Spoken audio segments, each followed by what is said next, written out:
once again, I forgot to save the video so I could stitch it, but I seen a creator the other day talking about how one of her clients has a partner who starts like bitching at her, belittling her, getting angry basically. And in those moments, you know, they've had conversations, he knows it's a problem apparently, but instead of sticking through the verbal abuse, she removes herself from the situation. And it said that the partner started doing this in the car because she had nowhere to run.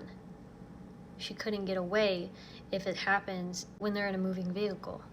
You know, there was a part of the conversation where she was like, well, maybe you have to drive separate, or maybe you have... I left a comment and maybe it was a little too harsh, I don't know.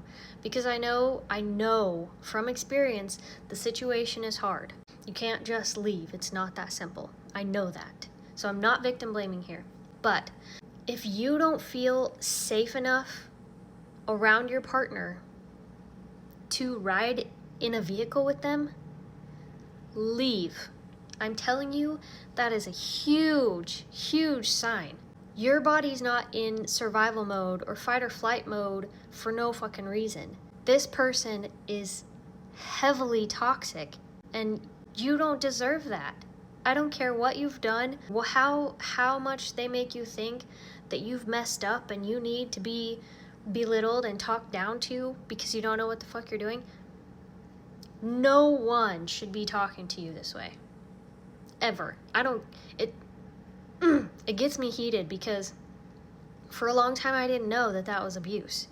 It is verbal abuse and emotional abuse, which typically, if those two are involved, there are probably other types of abuse also happening within the relationship.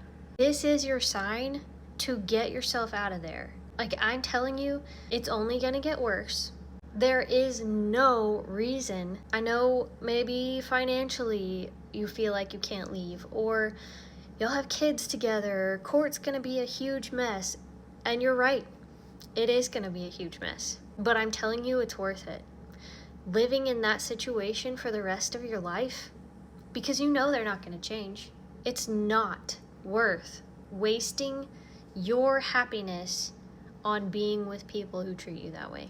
And I wish someone had been that straightforward with me when I was in that situation. The mind games that these people play just so that they can have their way and do whatever they want and gain power somehow by making you feel small. They're gonna keep manipulating you until you break and there's nothing left for them to take from you, or you stand up for yourself and leave. And I know the conflict can be dangerous, leaving can be dangerous, don't put yourself in harm's way. But if you're to this point, make sure you have some type of exit strategy. It doesn't have to be perfect, and you don't have to have a solid end goal. You don't have to already have a new apartment paid for before you leave. Anywhere you can go that's safer than where you are now. And I know it sounds extreme. If they're not physically abusive to you, it doesn't seem like you're gonna be that frantic to need a go bag and a place to stay overnight. It doesn't seem like that's even an option. Like, maybe my situation's not that bad. But that type of abuse progresses and just keeps getting worse. And I ramble about it now because I know there are a lot of people out there who feel really confused.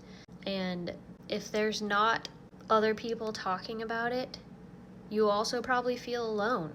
Maybe you really are crazy, or maybe it's not that bad because the abuser most likely has you isolated.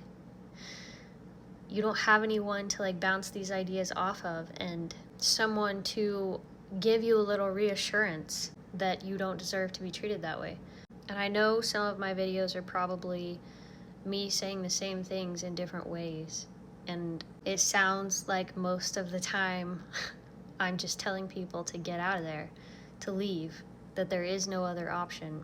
And I'm not trying to be super negative, but when it comes to narcissism, there truly is no other option.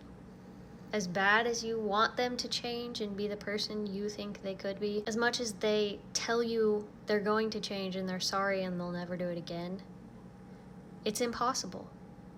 They are plagued so deeply. For a long time I thought that. He's in so much pain and I'm the only one he has. I have to stick in this marriage, whether I'm happy or not, to try and help him be less miserable. No.